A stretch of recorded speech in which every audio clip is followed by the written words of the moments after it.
Hello, everyone out there in our virtual space. Welcome to another Tattered Cover virtual event reading or experience. It's more than just a reading. Tonight's going to be a presentation. My name is Adam. I am the director of events at Tattered Cover. And if you do not know, Tattered Cover is Colorado's largest independent bookstore. We have been around for 50 years, and we owe it to readers like you who have been out there supporting us throughout the pandemic and everything, and authors like our writer tonight. Before I go any further, I do want to inform you that there is closed captioning available for those who want it or need it. At the bottom of your YouTube video, if you just click, you'll see a button that says CC. If you click that, it'll turn on closed captioning for anyone who wants or needs it. Please check out tatteredcover.com/event for more author events. Upcoming virtually, we have two events tomorrow. Tanya Wojcik, who wrote a book called Lady Romeo, and Michelle Ruiz-Kyle, who will be in conversation with Samantha Mabry about her new book, which is called Summer in the City of Roses. Tonight, I am so pleased to welcome an author, an award-winning writer. She has been a staff writer for the Wall Street Journal. Her name is Ann Hagedorn. This new book is her sixth narrative nonfiction book. It's called Sleeper Agent. Among her previous releases are Wild Ride, Ransom, Beyond the River, and Savage Peace. Sleeper Agent is the biography of a Soviet officer who gained access to top secret sites at the Manhattan Project. The Wall Street Journal called the book a historical page turner of the highest order. Please give me a virtual round of applause for Ann Hagedorn, who will now join us. Please, Ann, welcome to Tattered Cover Virtual. Thank you so much. Welcome. And we're so excited to have you. As I said, tonight's not going to be reading. You're going to really take us in depth for what Sleeper Agent is about. Yes, definitely. I will get off the screen and turn it over to you and say whatever you want to all the readers out there. Okay. And then I will be back with audience questions after. Okay. Thank you so Thank you, much. Ann. Okay. Well, I'm honored to be here.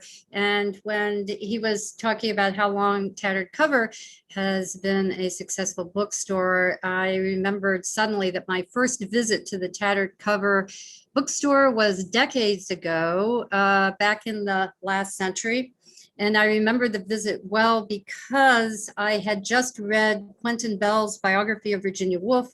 I loved it, and I had a fabulous chat with the clerk in the bookstore who had also read it and loved it. So I remember that.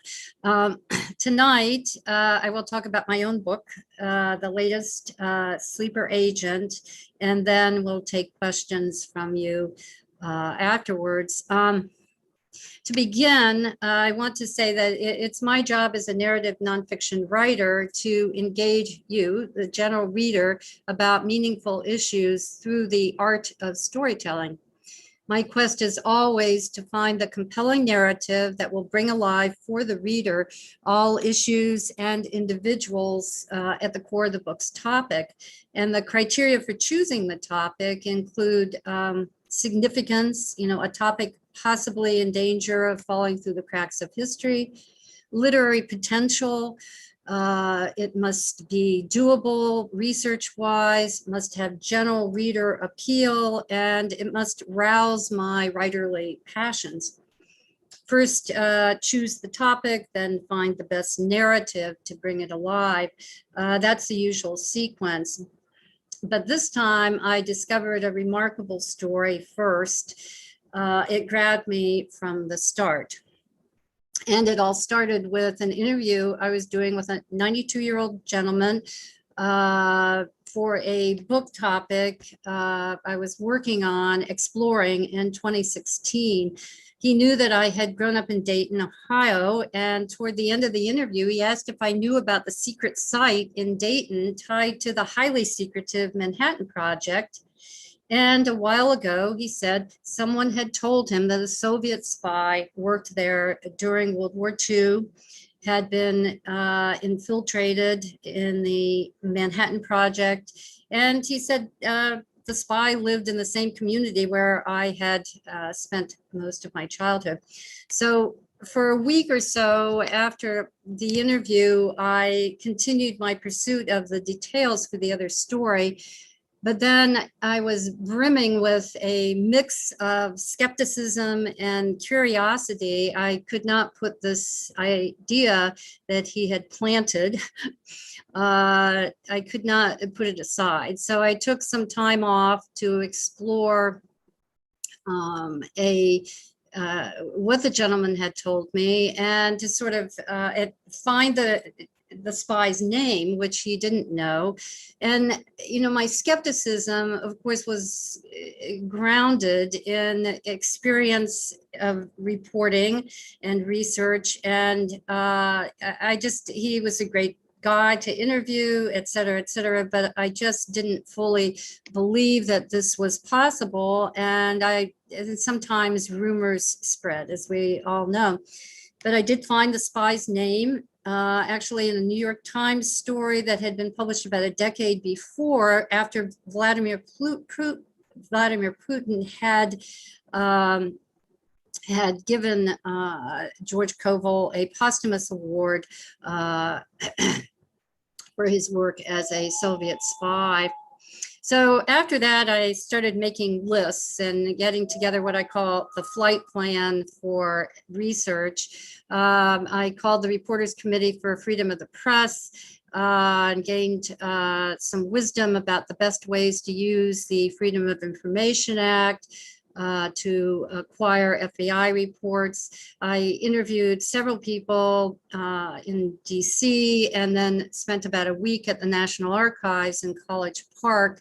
All of this was to set aside the skepticism and to accommodate the curiosity.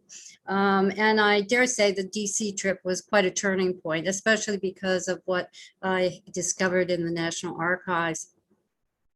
From then on, as most of my friends and family can confirm, I barely took a day off from the process of finding letters, journals, postcards, news clips, yearbooks, photos, maps, tax records, ship manifests, passports, arrest records, application forms, even inscriptions in books, and thousands of pages of FBI reports.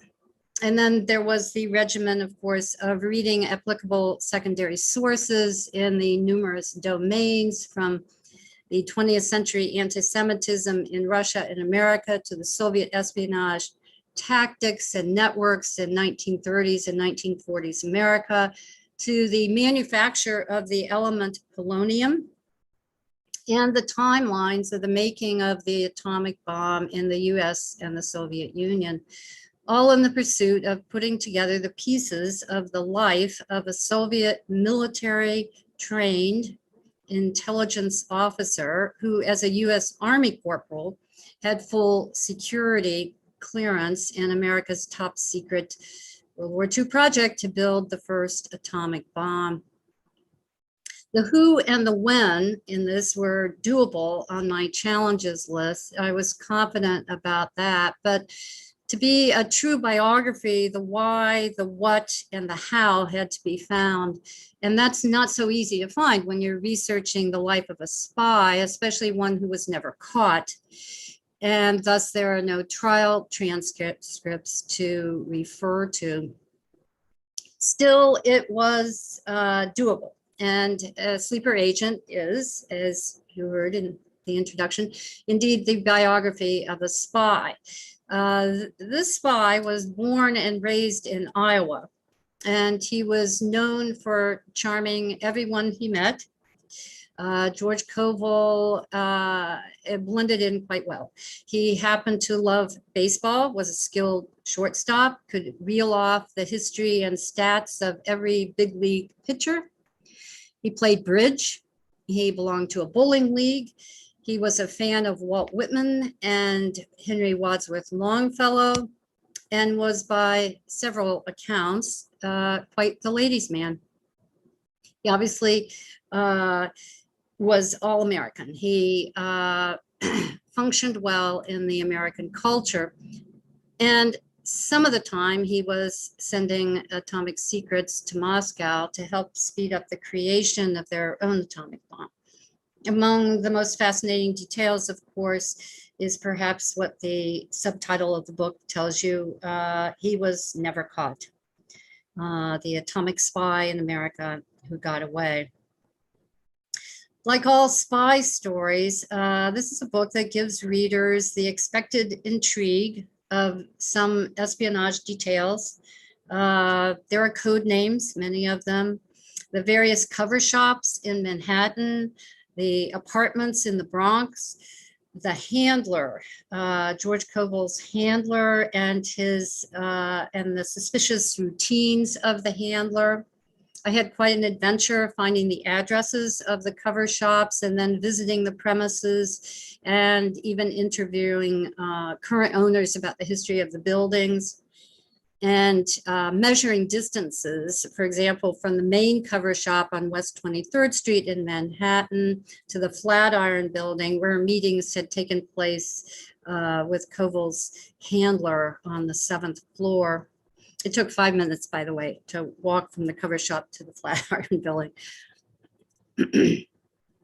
But the book goes beyond that, as you'll see, for it's a biography that delves into the psychology of the spy, showing the hopes, fears, and beliefs that spurred his decisions and accomplishments. Everyone's life must have meaning, and I wanted to unveil the people and events that shaped the meaning in this Soviet spy's life, to immerse the reader into the historical context in which the spy functioned, and basically deepen the themes and significance of a typical spy story and connect the reader to what I call the human constants, what speaks to the human condition. Like in the first paragraph of the book, which is the first paragraph of the prologue, sometimes the clues that should have been warnings are lost in a blur, only to be seen in hindsight. Caught in the need to move ahead, most people rush like speeding trains, past the truths and half-truths tucked into the terrain they thought they knew. And so it would be for a man and a woman one evening in 1948 at New York City's Grand Central Palace, each soon to learn the timeless cost of missing clues. After reading an early copy of Sleeper Agent, a good friend of mine, Nick Clooney, told me that Koval's biography basically did connect him to the intensity of the Cold War battle of the American dream versus the communist workers' paradise. Nick said that Koval's life personified that struggle. That was one concept. As all writers know, some ideas and significance surface after you complete the writing. Last week, I heard from a Russian scholar knowledgeable about Koval who wrote to me saying, quote, George Koval's life journey through the 20th century's American and Russian destinies and his work as an intelligence agent had such an impact on world history that his personality and fate will long be the subject of study in both Russia and the United States, unquote. The book also exposes the backlash of bigotry, the persistence of prejudice throughout history. Basically, it shows the human costs of oppression. Though Koval's self-designed tapestry of lies and half-truths depicts a true traitor for this country, Koval was also a dedicated scientist, and he was a resilient survivor of anti-Semitism in both Russia and America, someone who knew the human costs of oppression. As one of the book's recent reviewers wrote, drawing attention to that, basically Koval's story has an ongoing subtext of ugly anti-Semitism, first in Russia, which his parents fled, escaping murderous pogroms, and then the Russian Revolution setting off a wave of anti-Semitism in America, claiming Jews were Bolsheviks and thus America's enemies. This kept rising, and as did the membership of the Klan in the 1920s out in the Great Plains states, such as Iowa. And George and his two brothers and parents returned to Russia in 1932. Koval's story also shows the expertise and determination of Russian military intelligence and how we've often underestimated Russian capabilities in technology and science. As former Defense Secretary and CIA Chief James Schlesinger said in a testimony that I've quoted in the book, at the time of the discovery of bugs in the structure of the US Embassy in Moscow, this would have been in 1985, he, in his testimony, he said that the tendency to assume that the culprit is American complacency, the tendency to assume that the Americans are technically inferior to us, that the Russians are technically inferior to us, and that we can always handle them. He also called the US Embassy in Moscow at that point the best bugged building ever built. Great quote. Another important point that I think the book makes is that this is a spy story that transcends all the debates about the scale of Soviet espionage in wartime America, and turns the reader's attention to the fact that scapegoating, opportunism, and bigotry blurred the vision of parts of what was truly happening regarding the Soviet spy networks. J. Edgar Hoover believed, for example, he thought all members of the Communist Party USA had to be spies. And Koval, who was a well-trained spy, taught not to mingle with people in the Communist Party, was not a member, and he played bridge, belonged to a bowling league, not the Communist Party USA, and he mingled with his scientific peers in an electrical engineering honorary fraternity, not with his quote unquote fellow travelers, as his espionage peers were called. The book, I hope and I do believe it does, answers long lingering questions about Koval's life. It brings to light many new details. It reveals why he was undetected, and it shows there were few, if any, consequences in his storyline and timeline. As a source of mine from years ago, when I was at the Wall Street Journal, actually it was a former prosecutor, federal prosecutor in New York, told me when I asked him what were the best tools of investigation, he said, use timelines and chronologies and never accept coincidences. So I took his advice in the research. One good example of that it was that Koval enrolled at Columbia University shortly after returning to America after his training as a Red Army spy. That fact was simply a line in one of the FBI files, a line without any context. He got a B, by the way, in the course. Anyhow, it's a great example of what could be, it could appear to be a detail of little significance, but with some study, mainly timelines about what was happening then in nuclear physics, it becomes far more important than somebody just taking a chemistry course in an Ivy League school because he loved science, or wanting to make friends at his now new home in New York City. To be sure, by the time of Koval's enrollment in 1941, Columbia had become a magnet for some of the most highly regarded physicists and chemists in the world, some destined to play stellar roles in the upcoming production of the first atomic bomb.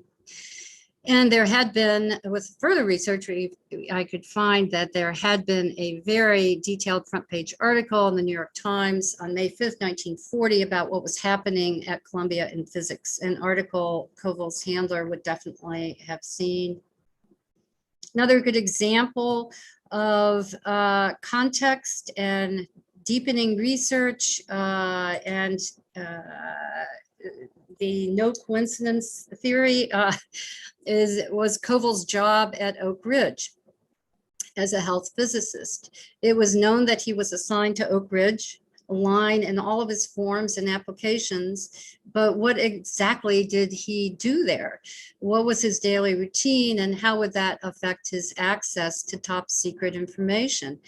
He was a health physicist, and some of you probably know what that was all about.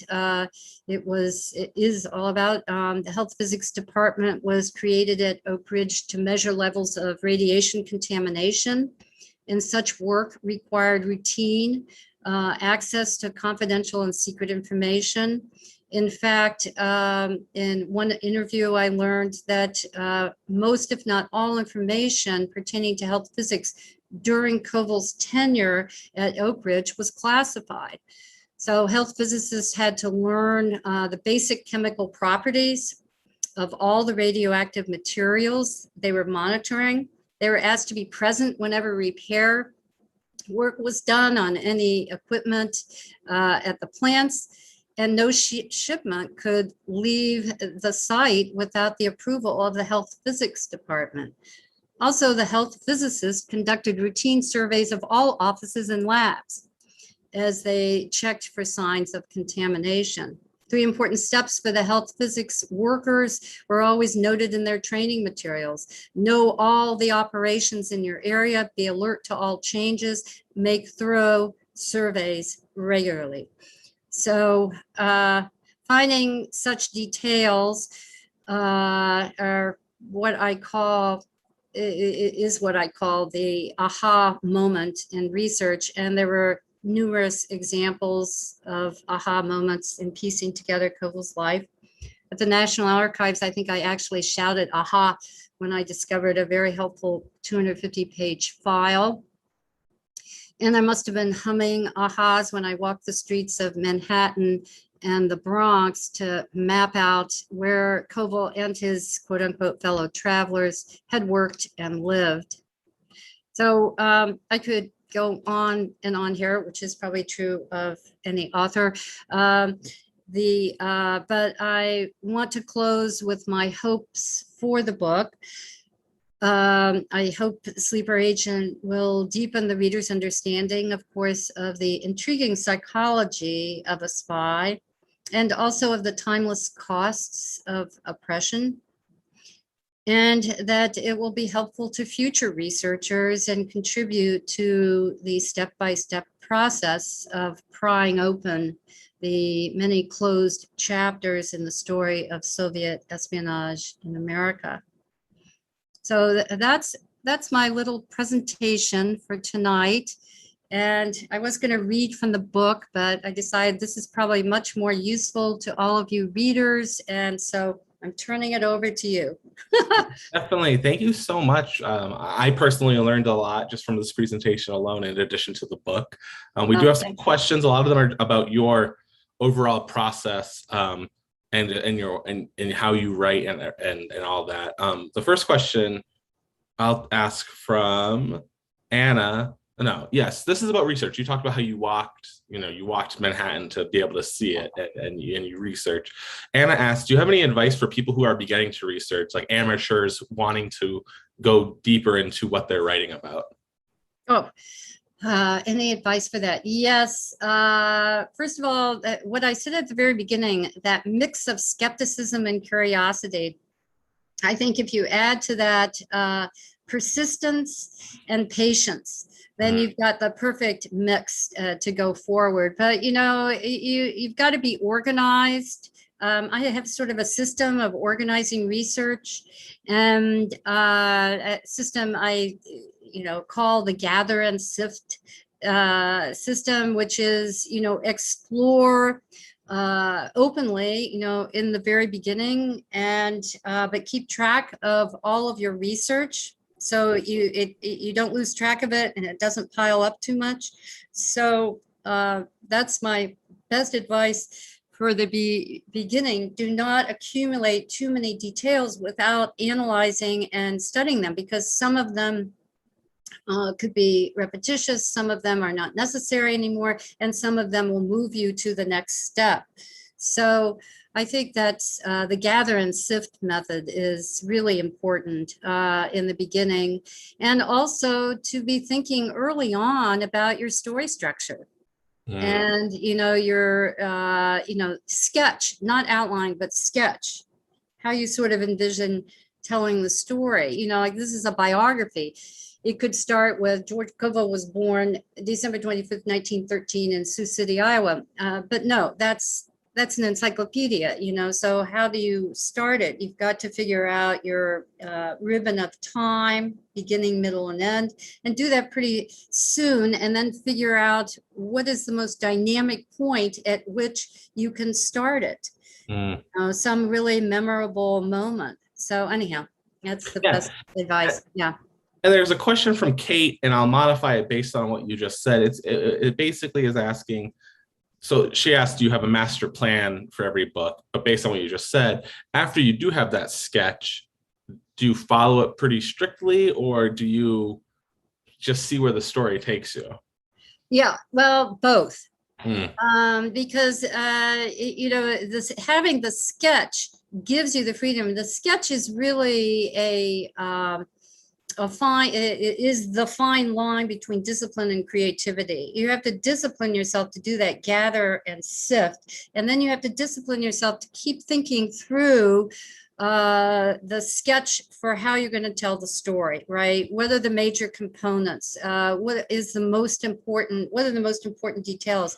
What details that you found are what bring alive the significance of it? You have to keep track of that, but you cannot be so locked into it that as you're writing, let's say chapter 3 of your sketch, you realize there has to be another chapter here that is something that was not in your sketch. And when you read, assigning everyone to read Sleeper Agent, the chapter called Spycraft is a perfect example of that. So I can't go into the details now, but that chapter was never in my vision or my sketch, but it rhythmically, cadence wise, and in appreciation for you, the reader, it had to go in there. And when you read the book, I think you'll see why. And then Abe asks, were there any parts of Kovac's story that you had to leave out just because, or that you liked but had to leave out because, it's a book, you can't put everything in? Let's see, do we have 2 more hours? yeah, because yes, there were many wonderful little stories about Koval's life in Manhattan, and especially when he was at City College of New York. And there was a very interesting story of a party in Los Angeles there are many details. There are more. I think 2 of his girlfriends are in there. The one he had in Dayton and the one he had in 1948 in New York. But there were other women in it. There was a lot. And for the handler, there were more cover shops and all kinds of things, but the thing is, it could have gotten very bogged down. So I had to cull things, and I did that on my own. However, my editor asked me to cut part 1 in half. So when you read part 1, just remember anything about the Galveston Project or what else, the Jewish Autonomous Region in the 1930s, all that stuff. It was a little lengthier, and my editor was exactly right. I did cut it in half. And so, yes, there's a lot that's not there, but what's taken out for the most part is taken out. There's something that represents the concept that's still in there, right? But it's taken out so that I don't lose readers, in after chapter 7 or something. So yeah, it's very hard to do that, by the way. I can imagine having to go through all that. Yeah. And then Colin asks, with your overall career, how does each book that you write influence your future work? Do you learn something every time, or are there little things that you add to new projects? Oh, yes, yes, yes. I learned from every one of them. And, it's, my theory is that humility comes with excellence. The better you get at what you do, the more humble you become, because the more you realize you have to learn and improve upon. Yeah, with every book. Definitely, I learned something new. That's why I typically teach a course. As an adjunct professor, at a university between books. I've often done that, always done that, I guess. And that's because I learn new things. I want to pass them on. And I also want to absorb what I have learned. And, sometimes things surface much later that you realize. But also, it's just sort of Maya Angelou, the poet, she Mhm. said, when you learn, teach, when you get, give. So I sort of like to live by that philosophy. But so, yeah, I always learn new things. And then a question just from me.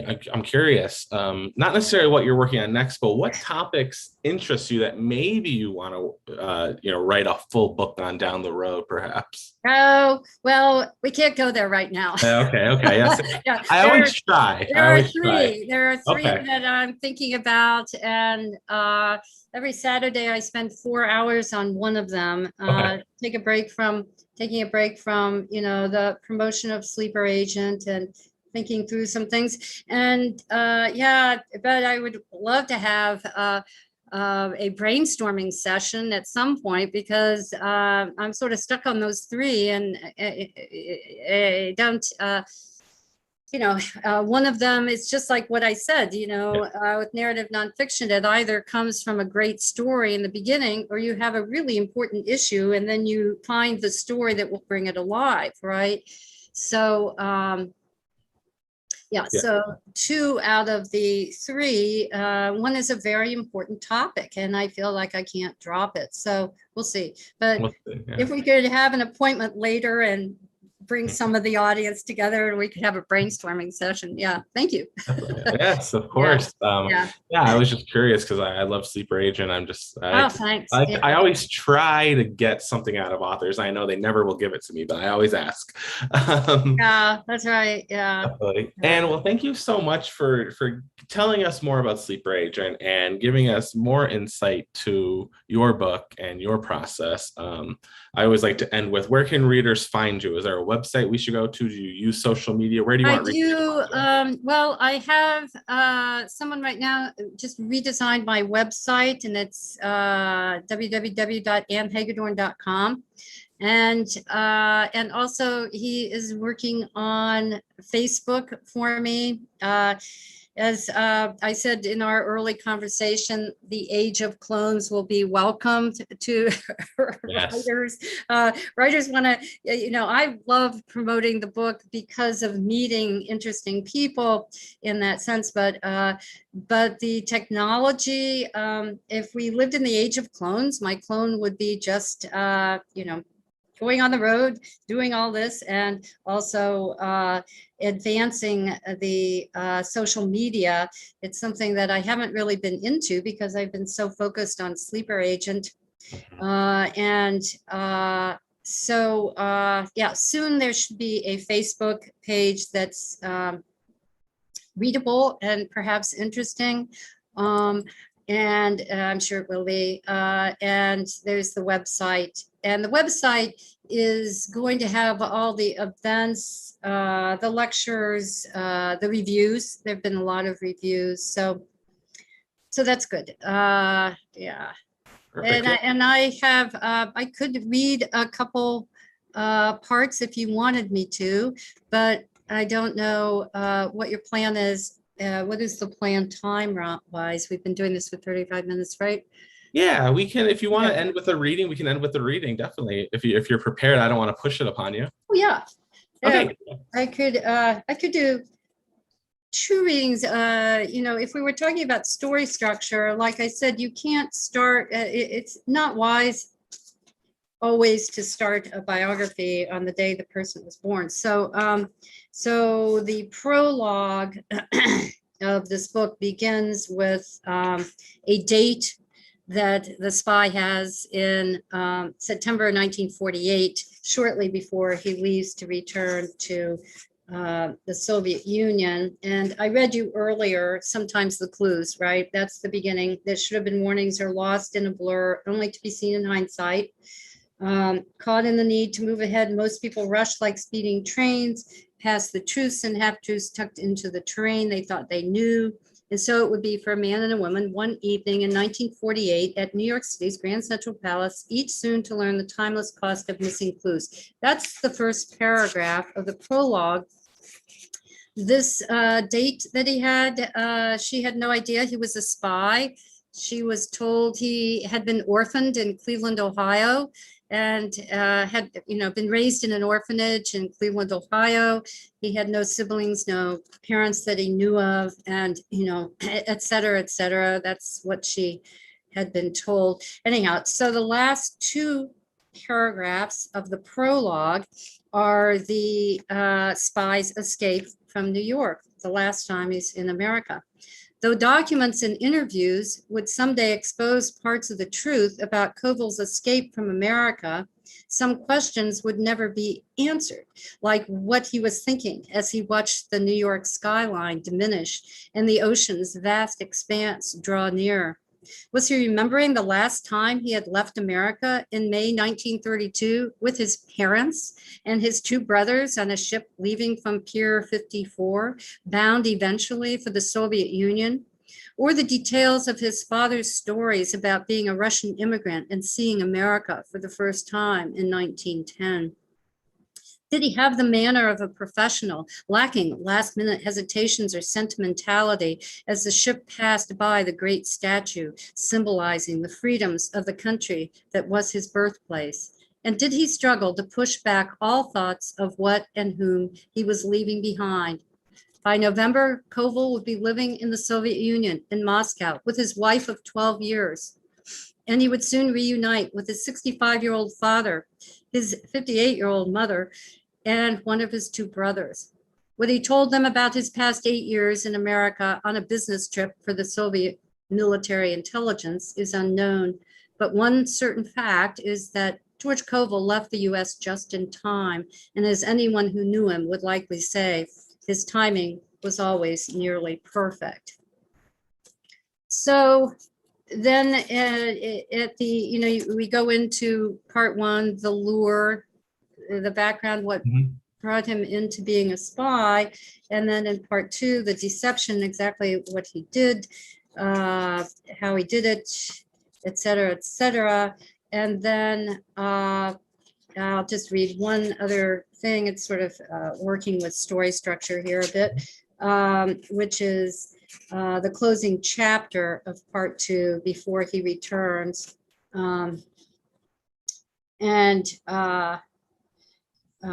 Just a couple paragraphs there that you might like. So, and then we'll be fine. Okay. Chapter 13, the escape. From the point of view of his landlady, George Koval could be best described as an earnest student and a quote unquote true loner.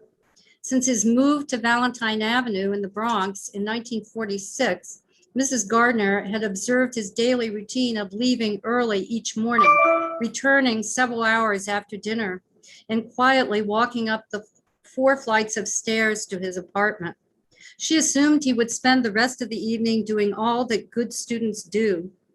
The fact that he earned his City College of New York degree in 2 years did not surprise her, largely because his studies were the center of his life.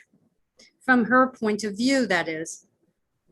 To Mrs. Gardner, Koval was a timid, remote man who appeared to be burdened by a sad past.